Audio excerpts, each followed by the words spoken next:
Studies. Dr. Mahjoub, floor is yours. Thank you, Abdullah. Good morning, everybody, and let me welcome you all to this event. And on behalf of Gulf Study community at Qatar University, I welcome you, and I do thank you for accepting our invitation to join us to discuss a very important issue in a crucial time. As Abdullah has mentioned, Gulf Study Center has strong relations with Middle East Institute, and this was for years now, and we are proud of this relationship and partnership, and we're looking forward to build on this history of the relationship. There is no doubt that the world is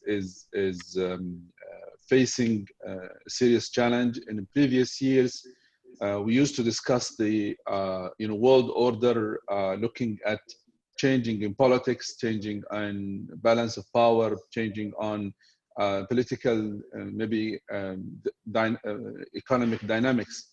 In the last few months, important questions actually pop into faces, a lot of faces in the world, and the leaders' faces over the globe, and put the questions about how much actually politics, how much human matters when it comes to politics, how much human are important when it comes to collaboration in international arena. And I think Corona is pushing the world and to question the credibility of all of this literature about collaboration, about the interest of a human being, about the security of a human being. All of this now are questioned. It's important to discuss this actually in the context of what's happening between Gulf and Asia in particular, and looking at what's happening in the world. As Abdullah said, we have distinguished speakers, and I'm very pleased, and it gives me great pleasure to introduce my colleague, big brother, Professor Anoush Ehtesami. It's good to see him again, and Anoush is well-known scholar, professor in when it comes to Middle East, Gulf, Iran. So no one can avoid his articles or interventions or books. So he has no choice but to see Anoush's writings. So I'm proud of having this opportunity to have my name with his name on two boxes in my academic career. So Anoush, as Abdullah said, you have 15 minutes. The floor is yours, and Khoshu Medid. Thank you very much, Majid. Good evening, good afternoon, good morning, everyone, from our respective camps. It's wonderful to be invited to speak at this conference and open discussion, as it were. And thank you, Majid, for your very warm words as well. I look forward to learning from other panelists myself. So I'll try and keep this exactly to time as I can. And my brief is to provide an overview. So what I've decided to do is take us away from the immediacy of tensions arising from COVID-19. I'll touch on that towards the end, but begin by providing a kind of a framework, a context as to why we're talking about Gulf Asia in the 21st century. And I will do this, Mahjoub, by looking at four key contextual parameters. The first one is the notion of systemic shift, which you yourselves identified in the briefing. And I must say, in passing, that it's wonderful to see MEI and Gulf Studies cooperate in this fashion, because it's making these links that provides the space for the rest of us to reflect on the issues which are being raised and developed as we go forward. So the partnership may long prosper, and hopefully include the rest of us as well as you guys go forward. In many ways, this partnership itself is symbolic of the Gulf Asia relations as it emerges. You touched on the importance of humancy, if you like, and here we are underlining that in terms of the relationships which are being developed. You know, 10 years ago, Qatar would not have any interest in developing a perspective on the rest of Asia. And Singapore had very little inclination to zoom in on this region. It's unfortunate that we still refer to this region as the Middle East. It's a very un-Asian way of looking at the world, but nevertheless, here we are. That concept has stuck.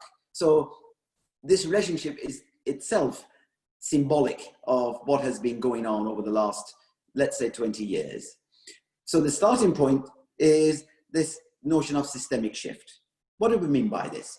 There are 4 or 5 ways of understanding this process. The first is this dramatic shift in the weight of the world economy from one place to another. Second is the rapid growth in GDP, or PPP, the purchasing parity model, if you like, taking place for the first time beyond the Atlantic zone of Europe and North America. Thirdly, which reinforces the second point, is the rise in economic power of key non-Western economies. At one level, the notion of BRICS is an indication of this kind of level of change, the rise of these other economic powers in a non-Western context. Brazil, Russia, India, China, South Africa have put together the BRICS. Not all of them are prosperous economies, but they are rising non-Western economies. Fourthly, domination in manufacturing of others outside of the Western world is another key indicator of this. And I have lots of data about this that I can share with you in Q&A if need be. And finally, dramatic shifts in trade patterns. These 5 kind of indicators will show you how dramatically over the last 20 years, the weight of the global economy has moved away from the Atlantic, which is where it was mid-20th century, if you want to pinpoint it, to now being at the center of Iran. So that is how far the weight of the global economy shifted eastwards, if you measure it. And there is a professor, Kwa, I think he's now in Korea, Dan will show you exactly where the epicenter of the world economy is. And as we've been talking about systemic shift, over the period we've been looking at this process of transition, the epicenter has moved from western edges of Turkey to Iran. And this is over the last decade and a half. So this is how quickly systemic shift has been taking place. So this is not a passing phase. This is a process of magnitudinal change at the global level. So that's the first parameter around which we can understand Gulf-Asia relations. The second is the relationship between globalization and global regions. We have our general understandings of globalization, and in many ways, COVID-19's impact on the world is itself indicative of how globalized the world has become. There are the 2 factors in that are the intensification of integration and also massive interconnectedness across the world. However, it's a false assumption to say that globalization is actually creating level playing field. It isn't. Globalization in some ways actually intensifies hierarchies. And it is because of that that regions have become important in the global system. That isolated countries cannot protect themselves against this wave of globalization. So while they're integrating, while they're interconnecting, they actually need other barriers. It's in that context that we in Britain are now mourning the prospect of leaving the European Union, because for some of us, for the majority of us in fact, it's going to leave Britain vulnerable to these forces of change, that it won't have the protective barriers that regionalism provides. regionalism is sometimes defined by geography, but as the BRICS example shows, it's not just geography that allows global regions to emerge and work more closely together. So the other side of globalization is regionalization, and that is significant. In Singapore, of course, ASEAN is important. Sadly, in the Gulf, the GCC has not lived up to what it could and should be doing in the context of globalization. So what regionalism has done is it has accelerated globalization as well, because regions can now speak for countries, and as a consequence, regions interact much more rapidly with each other than with individual countries. And as a consequence, the process of integration has deepened as well, to a point where now global regions are dominating the international economic system. So we have first systemic shift, then we have this intense relationship between globalization and global regions. The third, coming to the focus of our discussion, is what I coined back in Doha, Mahjub, you may remember, when you invited me to speak there. I think it was many 2000s ago, 2014, 15, the idea of Asianization of the Middle East. And some in the audience raised the question, but we are in Asia already. What are you talking about? In fact, what I've been talking about is the way in which that West Asia has now woken up to its Asian heritage. And it is this process of systemic shift and globalization which is facilitating Asianization of the Middle East. Before I get into that though, let me just also put on the table, in the context of the third element, which is the Asianization of the Middle East, is if we look at the world in terms of global regions, then the argument can be made that actually Asia is now the world's largest global region. And Asia is a dynamic system, but it is not just one region. Asia is a complex of sub-regions. West Asia, where we're talking about, is one of them. South Asia, Southeast Asia, Northeast Asia, and Central Asia and the Caucasus. These are the composites of Asia as a region. And in fact, when you look at interactions between them, partly thanks to the role of the major Asian economies, these relationships are becoming deeper and more integrated. In some ways, therefore, globalization is accelerating in the context of Asianization of the Middle East. What Asianization means is rediscovery of Asia by the Middle East, basically. Yeah.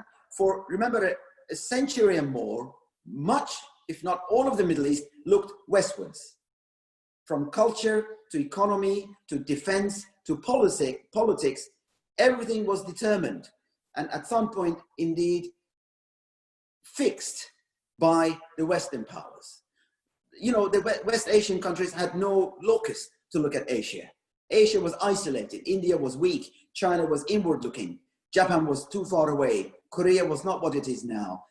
There was not much apart from culture and religion that would tie West Asia to parts of Asia, for example, South Asia and Southeast Asia. That has dramatically changed thanks to systemic shift and globalization.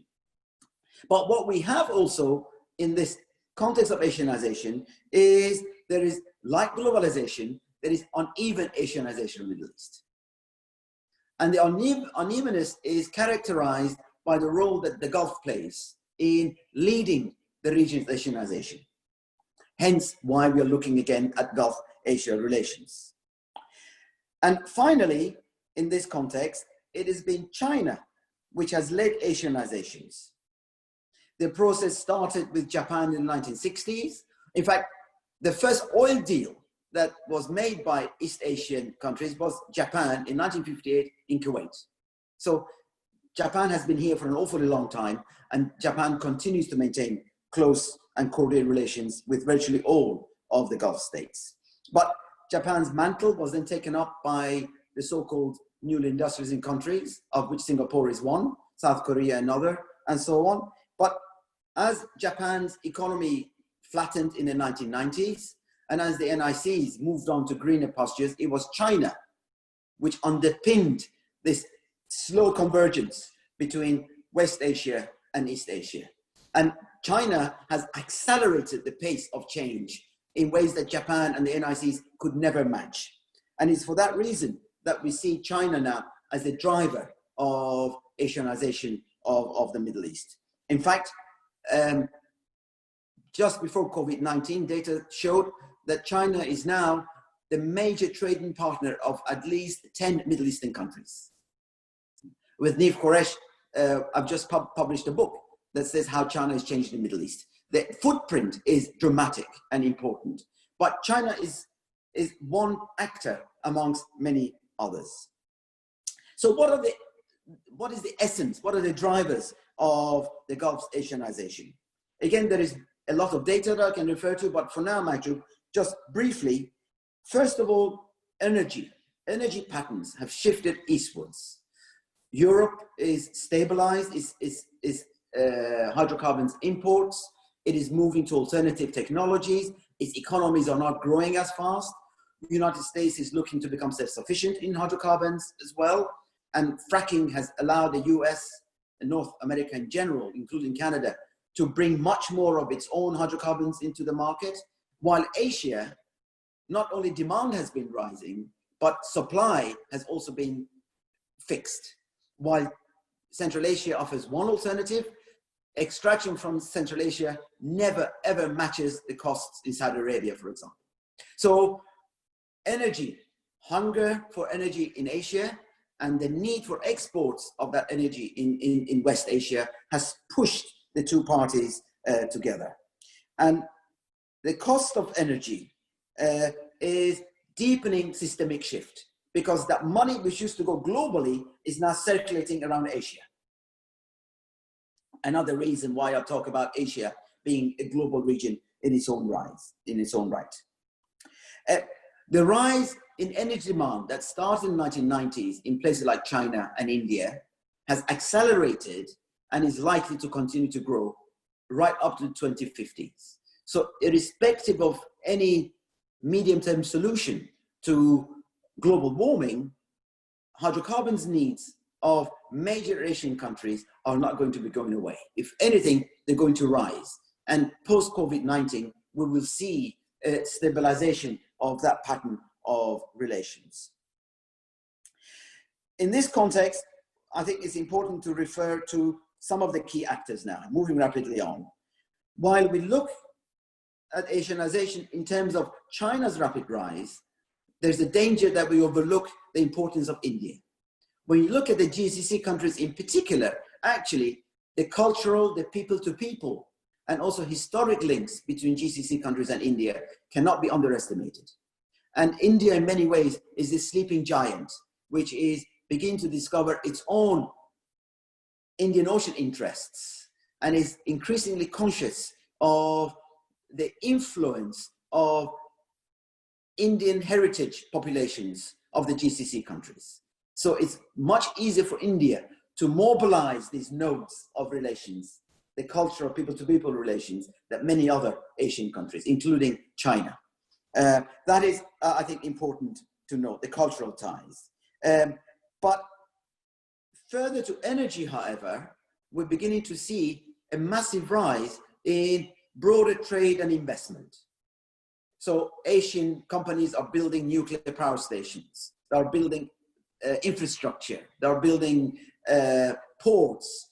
Gulf countries are investing in infrastructure, in refineries, in chemical plants in Asia. These relationships are underpinned by energy, but they're going well above energy. So that integration is now multifaceted.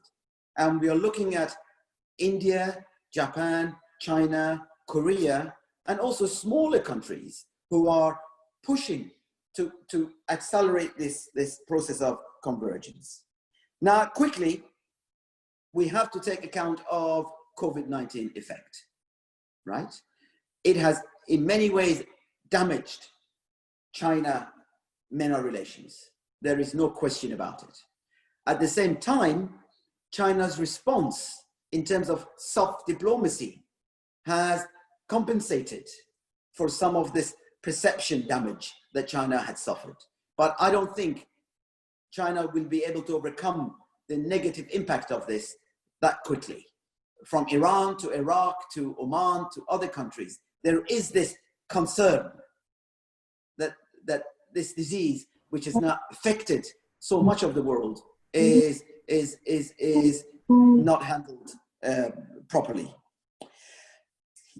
Also, I think in the context of looking forward, we need to be mindful of three important factors: major power competition, Asian power competition, and Gulf competition. Major power competition these days is now reduced to this notion of relative decline of the United States versus relative rise of China. We can talk about that, I'm sure, in discussion. But the second, equally important, is Asian power competition. This skirmishes, on the roof of Asia between China and India earlier is a mere example of the brewing tensions between this group of so-called Asian democracies, India, South Korea, and Japan in particular, and China, where these parties are beginning to form their own coalition that wants to contain the rise of China. I think the Gulf states need to be mindful of that. And related to that, of course, is China's growing naval presence in the Indian Ocean, in Djibouti, in Durham, in Pakistan, in Sri Lanka, and increasingly likely in Iran as well. That makes India very concerned about this. And last but not least, competition in the Gulf itself. It's not just about the tensions between Iran and Saudi Arabia, it's also about tensions within the GCC itself. These tensions disable the ability of regions to converge together in response to these massive global challenges which are ahead of us, and COVID-19 is just one example of that. I should stop there because I think I've just about done my time. Thank you. Thank you, Anoush Jan. Thank you so much. Abdullah, over to you.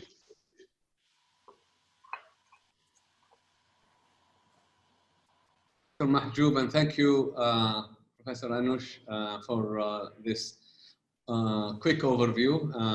I'm sure that we'll have lots of questions that the audience and ourselves would want to ask. And if anybody has a question, please make sure that you can either raise your hand in the Q&A session or write it down in the chat, please.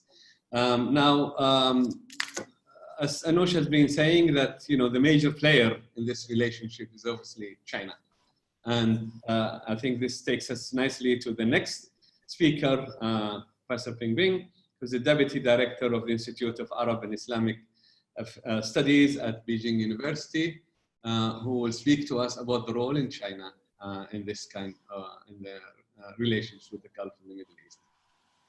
Okay, thank you very much, Abdullah, and also great, to meet with old friends like, Dr. Mahjoub also. I think, Professor Anoush has set up a very comprehensive framework to understand this Asian GCC relations. I want to present the Chinese viewpoint on this. There are two concepts to define Chinese political and economic viewpoint on the world. So for political, we think we have the concept of new pattern of international relations. It means we focus on partnership instead of alliance. And for economic relations, we have the concept of the community of shared future for humankind. So it means, economically and socially, we think, all these countries should be interconnected with each other. We have the shared future, So based on these two concepts, there is a initiative of BRI. We call it a Belt and Road Initiative. I think, we just finished this ninth ministerial meeting of China Arab States Cooperation Forum. And in that forum, on the Amman Declaration, the two sides, highlights we should jointly, exert efforts to build BRI, Belt and Road. So, this is very clear framework for bilateral cooperations.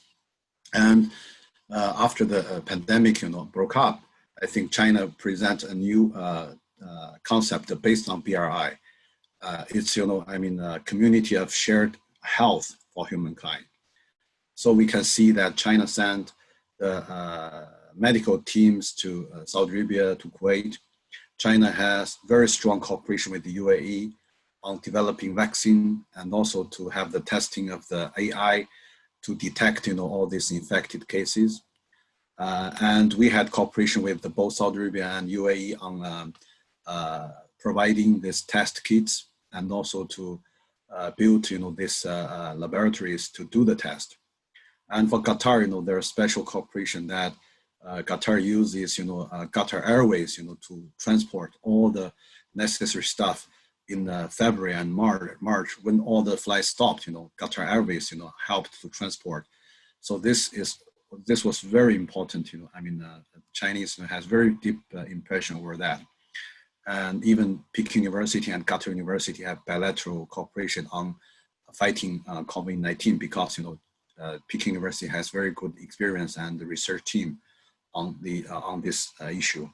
So this is based on all this BRI and China-Arab cooperation platform. And there we have mentioned BRI, we have mentioned China Arab States Cooperation Forum as two very important platforms. And there, one more thing is the bilateral strategic partnership network. China has comprehensive strategic partnership with each of Saudi Arabia and UAE. And with Qatar, with Oman, we have strategic partnership. So this is also a very important platform, because it's bilateral. It's not a collective cooperation platform. So for example, China, Saudi Arabia, we have established the high-level joint bilateral cooperation committee. So in Saudi side is the Crown Prince Mohammed bin Salman, and in China is always a deputy premier in charge of that. And China, UAE has also established a joint committee on the level of foreign minister. And certainly, on the leadership level, we have very good interaction. And China, Qatar also has an exchange mechanism on the foreign minister level. So I think, this bilateral strategic partnership is also a very important platform. It's not, replaced by the other collective platforms. And then I have to mention one thing, is China GCC strategic dialogue. It's very important because, based on this dialogue, the two parties exchange ideas and also to establish the free trade zone.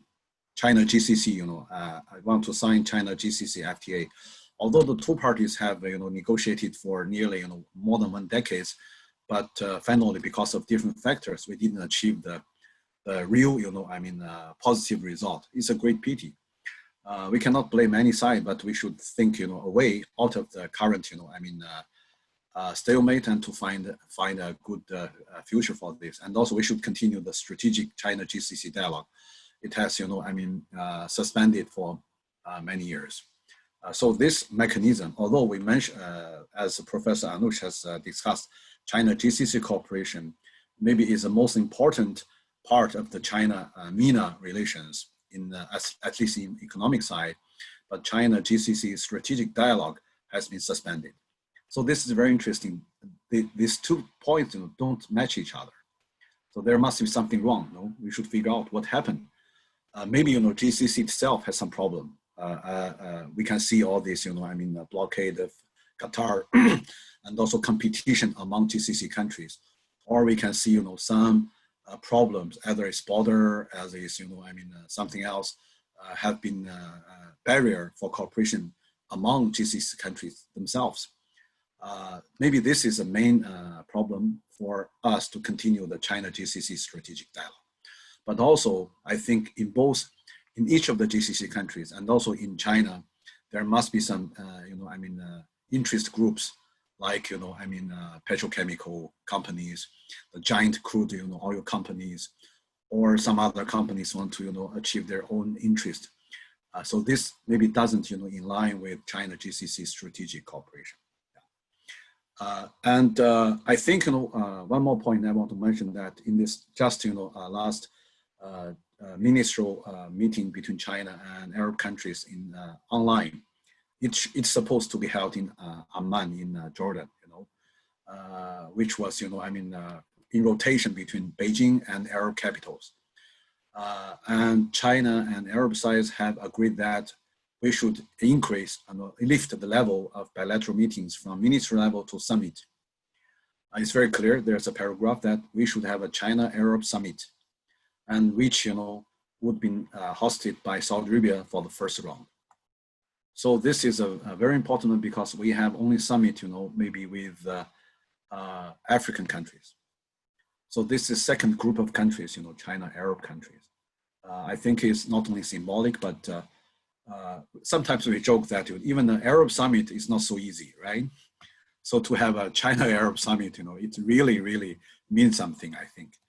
So, we have very high expectations, especially this year is the 30th anniversary of China-Saudi formal relations. It was established in 1990. And please keep in mind that Saudi Arabia is the last Arab country which established formal relations with China.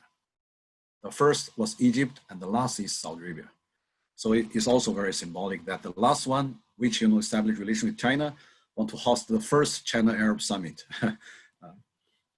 So this shows, how China-GCC relations developed so fast. And I want to mention some other maybe points, could be problems between China and GCC cooperation. First, I think the supply chain issue. The pandemic, has shown the risk of, a highly dependence on one country as the main supplier of products.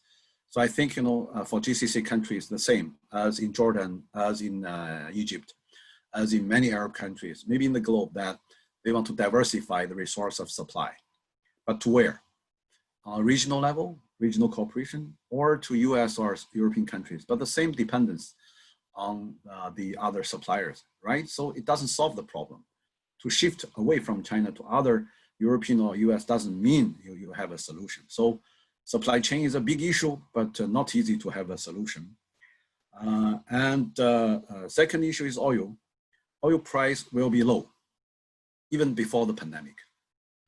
So it's a challenge to GCC countries as a key oil supplier. If they don't have enough financial capability, how could they meet the demand of the people? We can see especially the youth.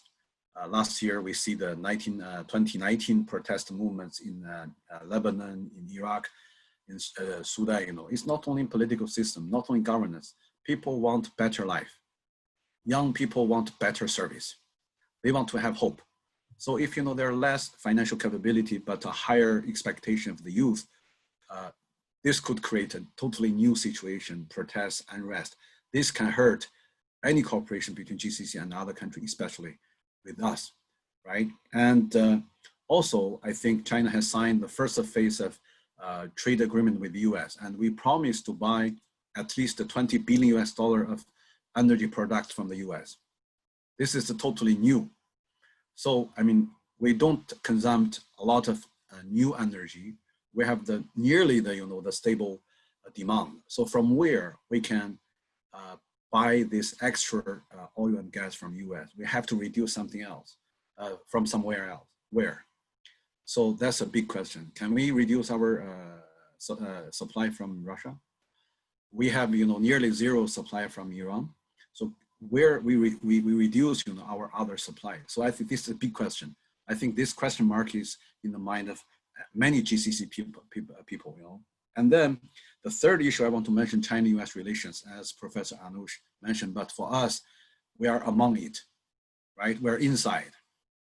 So US is very clear, has asked some GCC countries to reduce their cooperation with China. So this means that maybe we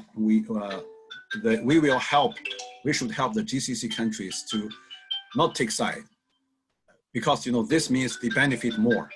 If they take side, they will lose, because their cooperation with China is not only for the benefit of China, either 5G or energy or supply, the GCC countries benefit also a lot, even the defense technology, because they can get not only the product, but also some technology. So if US have more pressure on GCC countries, what will happen? We don't know. And then the last issue I want to mention is, the uncertainty of the relations between Iran and the other Gulf countries, maybe Iran and the US. The possible military confrontation could create a totally new situation in the region. That's a big worry, although it seems that Trump doesn't want to be involved in a new war, but the accidental military confrontation in the region, especially, we have seen twice, right? The shooting down of the drone last year, June, and the killing of Qasem Soleimani has created two possible, accidental wars between the Iran and US. So I think that could be, the largest uncertainty in this region. And then maybe China-India cooperation, because India has shut down many Chinese APP in the Indian market, which really make Chinese companies lose a lot, like TikTok. Certainly, we are going to witness the same thing in the US. So, to have this, APP, there's a huge investment. And India and US market doesn't have any alternative. They have nothing to replace. So what will happen? And if the TikTok is blocked in US and India, would Chinese companies invest more in GCC to have some kind of compensation, maybe new market, So it's opportunity, actually, although it's a competition between China. But I think GCC countries doesn't want this competition would be brought into their territory, I think. Okay, thank you very much.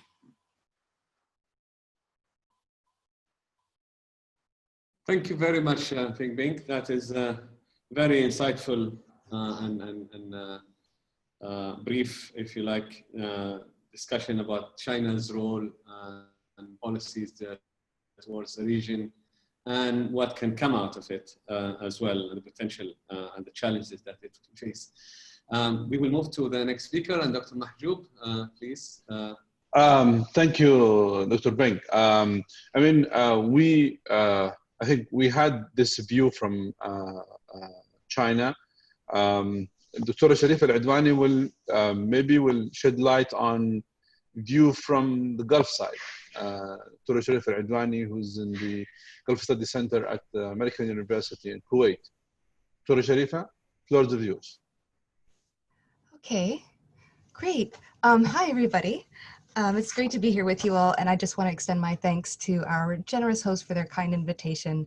Thank you to the Middle East Institute at the National University of Singapore and to the Gulf Studies Center at Qatar University. My talk today is about facing forward in our GCC relations with South Korea. I will first offer a short overview of the kinds of embedded relations, interactions, and agreements between GCC countries and South Korea. I'll then highlight 3 important areas of relations between GCC states and South Korea: oil trade, digitization, and security, that may require understanding, action, and/or reconsideration in our attempts to face forward in a world full of new obstacles and tensions. It's difficult to understate the importance of South Korea's relations with GCC countries. Particularly in the last decade, the last 10 years have seen a huge increase in trade volume between South Korea and GCC countries. GCC states' total exports of oil and other goods may be as high as 18 or 19% with Kuwait and Qatar, and around 10 or 11% with Saudi Arabia and Oman in the first quarter of 2020. Saudi Arabia, as South Korea's top oil supplier, boosted to new heights after 2019 sanctions against Iran. On the multilateral GCC level, negotiations over a free trade agreement have been underway since 2009. In many areas, bilateral agreements have exponentially increased, mostly to achieve the various GCC Vision 20XX goals. Here's just a small sample of the areas of cooperation between South Korea and GCC states. relations are warm between the GCC countries and South Korea on the bilateral level. COVID-19 has presented an exogenous shock to the global system. While there have been discussions on the primary consequences and the shorter term responses to the virus, such as lockdowns, the closure of airports, and the health, well-being, and safety of denizens, other secondary and/or long-term consequences should also be taken into consideration. I'll start with the oil trade. Despite recent global recession of markets, the dollar has remained strong. Important for us because oil is priced in dollars. A relatively strong dollar compared to other currencies means that oil is expensive for others, and thus oil price will have to decrease. The South Korean won, however, is predicted to strengthen, which for our purposes can mean that Korea is able to afford oil at higher prices. But just because South Korea may more easily afford our oil exports, it does not mean that there is demand. Korean demand for oil in our region, with respect to crude oil share, has hit its lowest point in 3 decades. However, Korean economists predict that the percent of crude oil share from our region to South Korea will restabilize by the second half of 2020 due to the US's decreased crude production and due to Korea's return to semi-normalcy. But let's talk about price again. There are other impacts to the price of oil beyond currency value. Overall global demand has plummeted as a result of COVID-19, and thus has the price of oil. The 2020 Saudi-Russia oil price war in March and April further pushed down prices. For now, the oil price war has been suspended. Russia and OPEC states have agreed to reduce oil production until the end of this month, which may increase oil price. Now let's go back to demand. The GCC countries are also aware that in the long term, global demand for oil is on an overall decreasing trajectory. Whatever short-term and medium-term plans are in place for the oil trade, we must also take into consideration longer-term decreased demand and the need for diversification. In sum, at least with South Korea, GCC states will see a normalization of trade levels and potentially some small overall increase in price by the end of this year. Important for us is that we ensure that there are few disruptions in this vital supply chain and that we have plans in place to decrease overall oil dependence. Let's move on to digitization. So I'm going to quickly remind you of some of the issue areas where there are bilateral agreements and MOUs between GCC countries and South Korea, right? So I'm going to assume that these agreements still remain high on the medium-term agendas, and as such, perhaps the most pragmatic approach to beginning or continuing these agreements is to do so virtually. Construction plans may be exchanged through secure email systems, technical knowledge in multiple issue areas may be transferred virtually. If needed, surveys or simulations may be run with the appropriate kinds of software and equipment. In order to follow this path, GCC countries should have public sectors with people that are computer literate in order to exchange and provide deliverables. Yet, a quick litmus test of checking e-government effectiveness across GCC countries and their public sectors indicates that there's wide variation here. Many areas are not ready for digital transformation. So in sum, GCC states need to begin their digital transformations through computer literacy training now in both public and private sectors in order to follow up with many international and domestic plans. The last issue is about security. So under COVID-19, the US-China rivalry or Cold War, the recent tensions in Ladakh between India and China's recent posturing in the East China Sea to the discomfort of Japan all complicate long-term security planning for GCC countries with large and medium powers. South Korea is in the middle of the US-China Cold War. Both are top trading partners with South Korea. A US ally, South Korea has learned, through some tough lessons, that it cannot afford to ignore and it cannot afford to indulge the American regime, so neither this nor that. As such, Korea has taken steps recently to stay diplomatically friendly to both sides. What this means for GCC countries is that bilateral and multilateral agreements with South Korea on security issues may move forward with less attention from these distracted powers relative to other times. As such, there may be increased urgency in gaining ground on these GCC South Korea security arrangements. Multilaterally, of course, there are many common issues among GCC states where South Korea may serve as useful partners. GCC countries, however, may have a deficit of will to move forward on security-related items multilaterally. But bilateral security agreements have been conducted with South Korea and will probably continue to so do. These bilateral agreements, however, tend to focus on the more classic ideas of state-level security, borders, weapons. The exogenous impact of the coronavirus, however, should encourage us to look beyond these classic realist ideas of security. Dr. Abdullah Aboud eloquently discussed the consideration of human security in a talk he gave last month. One aspect of human security, health security, has already seen cooperation with South Korea's test kit diplomacy with GCC states. Agreements and MOUs on health information, technology, infrastructure, and even insurance have been conducted between GCC countries and South Korea. The concept of security may be further expanded by considering other harmful exogenous shocks, such as threats and attacks to, or breakdown of online networks and various software. Preparedness for this requires a strong cybersecurity sector. For many GCC states, that sector is not as strong as we may wish. At the most basic level, we need to, 1, be able to collect data and maintain integrity of the information, and 2, be able to protect that data and information. Partnerships with South Korea may allow us to build and strengthen this sector without undue influence from larger powers. In fact, it's very likely that now is a time of increased demand by GCC countries for better, new, and more technology and software, and South Korea may be able to step in to address that demand. In sum, despite tensions between large and middle powers, security partnerships with South Korea may move forward. These partnerships are and should continue to develop beyond classic security approaches to include both human security and cybersecurity. Thank you.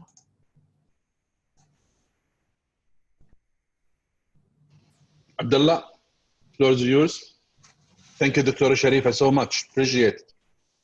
Thank you, Dr. Sharifa. That is very interesting. You really widened the discussions a lot more and included other players in this relationship, and that is not just China. And thank you, appreciate that, Dr. Sharifa. I think we want to widen this discussion a bit more, and if we may, we're going to have the next speaker, and that's Dr. Lng Sim from Zayed University, who is going to also talk about other players in the Asian Gulf relations. Dr. Lng, the floor is yours. Thank you. Thank you, Abdullah, for the invitation, and thank you, Dr. Majub, as well, for co-hosting the session. My brief today is to talk about the Gulf relations with the ASEAN countries.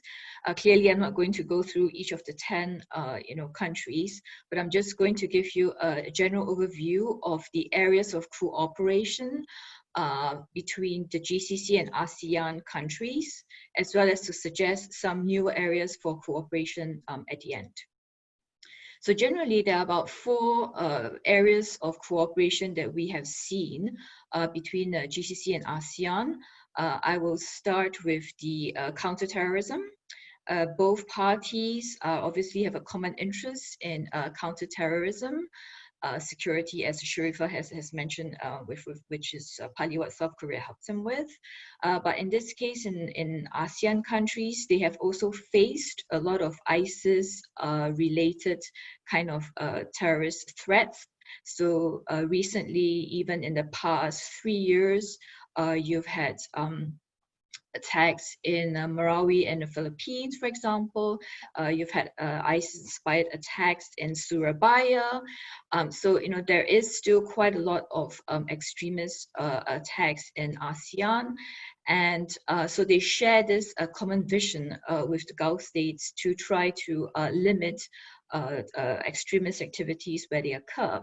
Now, one instance of cooperation, a concrete one, was when the Center for International Peace was set up by Saudi Arabia in KL in Kuala Lumpur, Malaysia in 2017 following the visit of King Salman.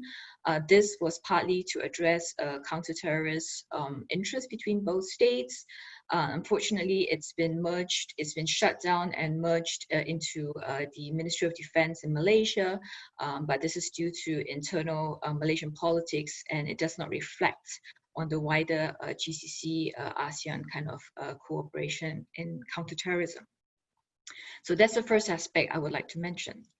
The second area of relations, which is something which Dr. Anoush has mentioned in his overview, is of course energy trade. The energy trade is what is the key element that binds the Gulf and the ASEAN countries. It may be surprising to some of you to know that despite having oil-rich countries like Indonesia and Malaysia, actually ASEAN as a whole unit, they are actually net oil importers. Most of that oil which they get are from the GCC states, in particular from Saudi Arabia and from the UAE. Why are they net oil importers, ASEAN as a whole? Well, there is dwindling reserves in Indonesia and Malaysia in particular. And of course, there's very high demand among the growing ASEAN states for oil, particularly in transportation and petrochemicals. So yes, Brunei is still a net oil exporter, but on the whole, ASEAN is a net oil importer. So that's why, that lubricates the relations with the Gulf states. Now, LNG imports is a really interesting story because it seems that with LNG imports, and there's quite a lot of LNG export and import facilities in ASEAN, that this opens the door for Qatar's LNG exports to the region. And yes, Qatar does export LNG here, but the amount of LNG that ASEAN imports from the GCC is really, really small. I mean, it's a $2 billion market for LNG imports from the Gulf compared to a 40 billion oil and petroleum market from the Gulf to ASEAN. So that's, to give you a sense of the scale of the difference between oil and LNG imports. But nevertheless, I think that what's quite important to note that the one thing that prevents further relations in hydrocarbon exchange is actually the fact that ASEAN depends a lot on coal. Right, and for the foreseeable future, coal is still going to generate a lot of the electricity mix. Currently, ASEAN, I think, relies on coal for almost 45% of its electricity mix. And going forward into, say, 2030 or 2040, this is still expected to grow to over 50%. So the high reliance on coal, because it's cheap and indigenous, is going to, be an obstacle to more LNG uptake, for example. Obviously, in terms of energy, just to give you a bit more information, the majority of investments are in the energy-related field, particularly investments from the Gulf states, Saudi Arabia and Kuwait and the UAE, into petrochemical and refineries in Malaysia, Indonesia, as well as Vietnam. And on the other hand, Singapore, for example, has also invested as equity investors in Abu Dhabi ADNOC's oil and gas pipeline deals. So yes, there is a lot of trade and investment in the energy field. And this partly explains why, for Singapore, for example, it's the only ASEAN state that has signed a free trade agreement with the GCC. Dr. Wu, Professor Wu just now mentioned that there was a problem between China and the GCC in terms of the free trade agreement. Singapore, unlike that, has managed to get in a bit earlier and managed to sign these agreements before some obstacles came about, particularly the intra-Gulf rivalry, which has prevented an FTA from being signed between Malaysia and the GCC, despite it, I think, first proposed in about 2007. So China is not alone in having these issues with FTA. Now, the majority of GCC's trade with ASEAN, something like more than 75%, is actually Saudi Arabia and the UAE's trade with 3 countries in ASEAN, Singapore, Thailand, and Malaysia. So these are the key trade partners. Now, moving on from the energy trade, I just want to suggest a third area of cooperation, and that's in terms of people exchange, particularly remittances. As most of you are probably aware, the 4 Gulf states of Saudi Arabia, UAE, Qatar, and Kuwait host quite a large population of labor from the ASEAN countries, Indonesia and the Philippines in particular. And something like around 30 to 50% of remittances originate from these Gulf countries into the ASEAN countries. Occasionally, we have reports of the treatment of domestic workers in some of the Gulf states that have infuriated the public, but these have not really damaged government-to-government relations. And of course, the Gulf states have improved their their treatment of domestic workers. So going forward, this is likely to not be a big concern. The fourth area of cooperation I would like to talk about is in the non-energy aspect, and I think this is where lots of opportunities lie. In terms of non-energy, the Gulf states, of course, are trying to diversify their economies, and this is where I think there can be quite a lot of value add. Firstly, in terms of food security.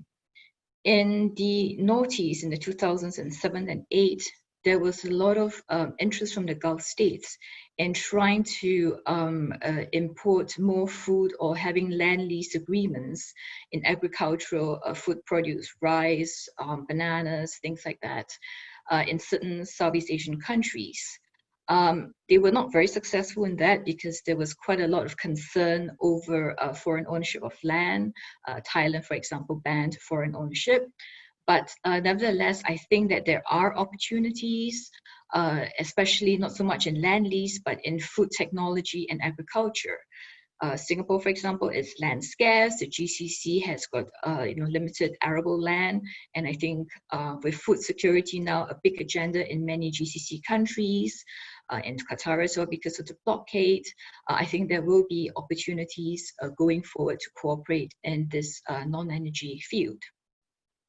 Other non-energy field, I think that has opportunities. Already you have things like cargo handling.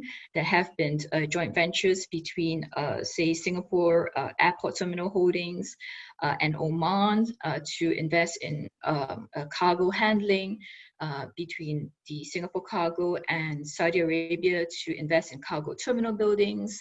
Ehtesami, the big Gulf group, is very active in Southeast Asia with their retail outlets.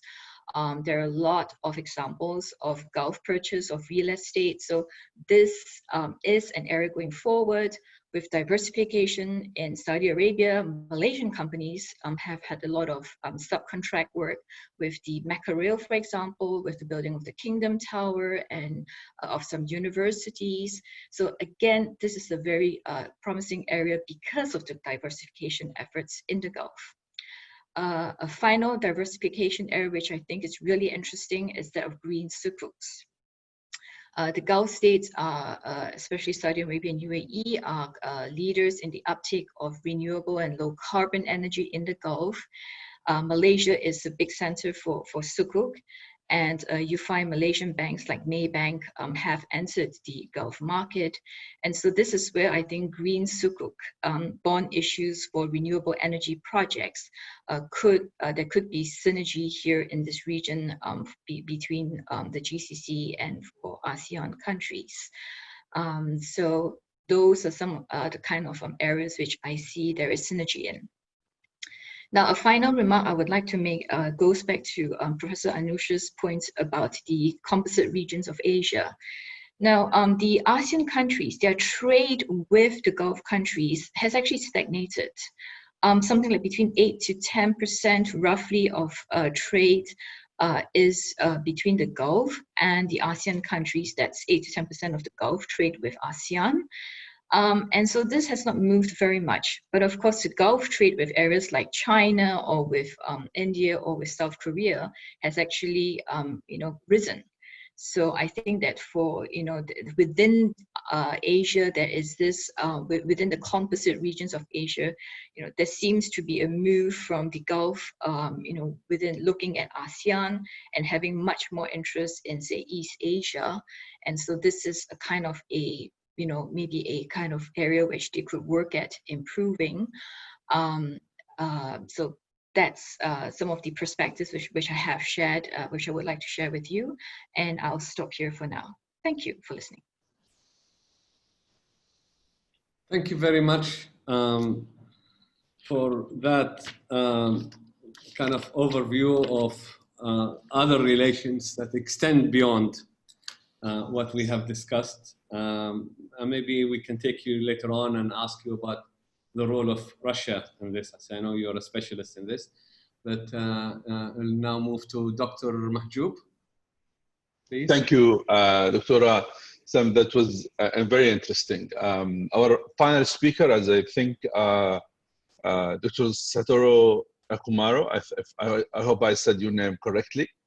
I think view this time from Japan. We look forward for your contribution. The floor is yours, please.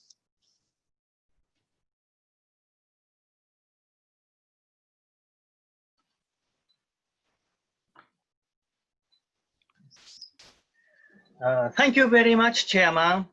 Can you hear me? Thank you very much, yes. Thank you, dear participants, for listening. I'm very happy with this opportunity to speak today because today in the world, many people will listen to the strategies of China, Korea, Russia, and ASEAN, and yet a few will interested in Japanese views. However, I can tell you frankly, Japan is now learning spirits of innovations in Korea and China. Also, the economic fundamental of Japan is strong enough to overcome hardship. Japan has a forecast of long-term decline due to population decrease. However, Japan's net external asset balance is more than 3,000 billion US dollars at the end of 2019, leading the world for 29 straight years. I hope I can disclose more secrets of Japan to you today. It is incredible tragedy that in such a short time, more than 500,000 people became victims of COVID-19. The Summer Olympic and Paralympic Games scheduled for this month in Tokyo have been postponed to July and August next summer, thanks to the COVID-19 pandemic, of course. I expect that by next summer, Japan will be ready to host the Olympic and Paralympic Games, a gathering to ignite hope for the post-COVID-19 world. The COVID-19 pandemic caused less damage to Japan than many other countries thus far. The Japanese government lifted the state of emergency in June, and the situation in Japan is stable. We are adapting to the so-called new normal life. However, in light of the deteriorating situation in some countries, it is hard to predict if the International Olympic Committee will make the decision to hold the Olympic Games next summer. To give a brief summary, Japan's relations with the Gulf is characterized by interdependence, multiculturalism, constructive engagement, defensive realism, and shared values and respect for monarchy. A former Turkish prime minister stated that deepening Japan-Turkey relations will contribute to the world peace, and I can apply this to the Gulf at large as well. The unfortunate reality is that Japan Gulf activities are almost all suspended at this moment. However, I can point out two major factors that will create new Japan-Gulf relations in future sooner or later. The first is Japan's grand strategy, and the second is socio-economic changes taking place in Japan. Japan has two major global strategies, the Indo-Pacific regional formation and the expansion of the free trade zone. Japanese Prime Minister Abe introduced the new concept of the Indo-Pacific in 2007. The government and the private sector have evaluated the Indian Rim region as new growing center. A large number of Japanese enterprises began their business in India after 2000. During 2013 and 15, a nationwide inquiry into industrial sector enterprises indicated that Japanese businessmen viewed India as the most promising overseas investment outlet. A new chance for investment was considered wide open in this region. Japan is now the center of the largest free trade zone in the world. The Trans-Pacific Partnership, TPP, with 11 Pacific countries went into effect in December 2018. An Economic Partnership Agreement, EPA, with the EU in February 2019, and a bilateral trade agreement with the US in January 2020. Unfortunately, the FTA negotiation with the GCC was suspended after 2007, but the expanding free trade zone will create and sustain economic growth and prosperity for the participating countries. Next, I will briefly explain how Japan is overcoming the pandemic. 4 types of socio-economic structures are being built in response to COVID-19. New healthcare and medical treatment, accelerated digital economies, energy reform, and local revitalization. In Japan, the number of confirmed cases is only less than 30,000, and most of them have recovered. The victims amount to less than 1,000. Only 1 to 2% of total bed capacity in hospitals was occupied by COVID patients at the beginning in this month. Why Japan is successful at this level? I can point out that some contradicting effects in a democratic country to deal with the corona pandemic. A beneficial factor was that citizens felt a sense of responsibility to operate voluntarily to contain the pandemic.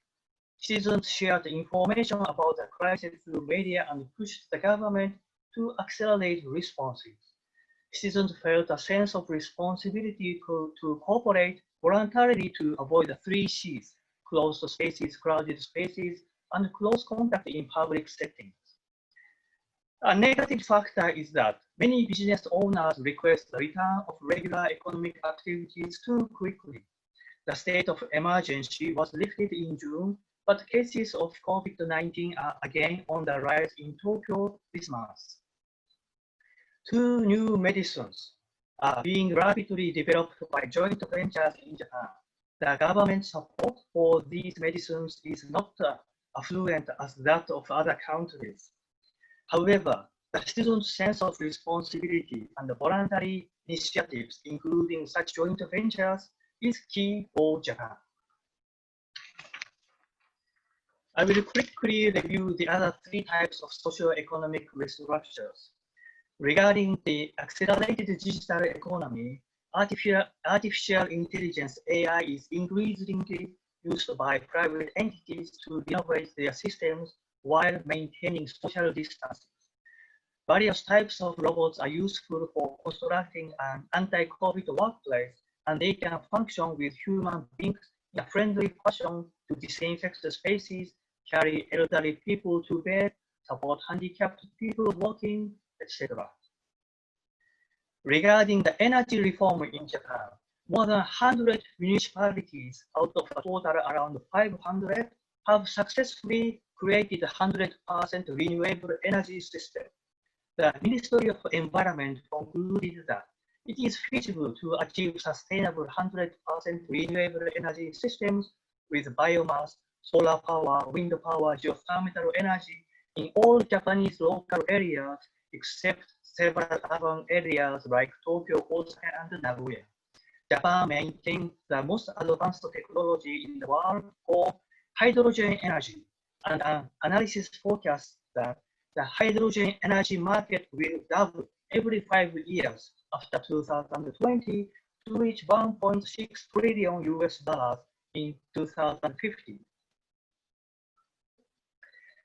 Anti-COVID policy relieves congestion by promoting ideas to diffuse population from urban areas, including capital, to local areas such as mid-sized and small cities or rural areas. Japan promoted policy to revitalize local areas prior to the coronavirus pandemic, but there is now a new strive for it. An example is the Woven City initiative planned by Toyota in Shizuoka Prefecture to adapt robots, 5G, AI, autonomous driving, and zero energy housing. Thus, Japan will remain an ideal partner to the Gulf with two grand strategies of Indo-Pacific prosperity and expanding global free trade zone plus technological power. And socio-economic restructures in 4 areas: new healthcare, digitalization of economy, energy reform, local revitalization will create new areas of cooperation. Thank you very much for listening. That's all.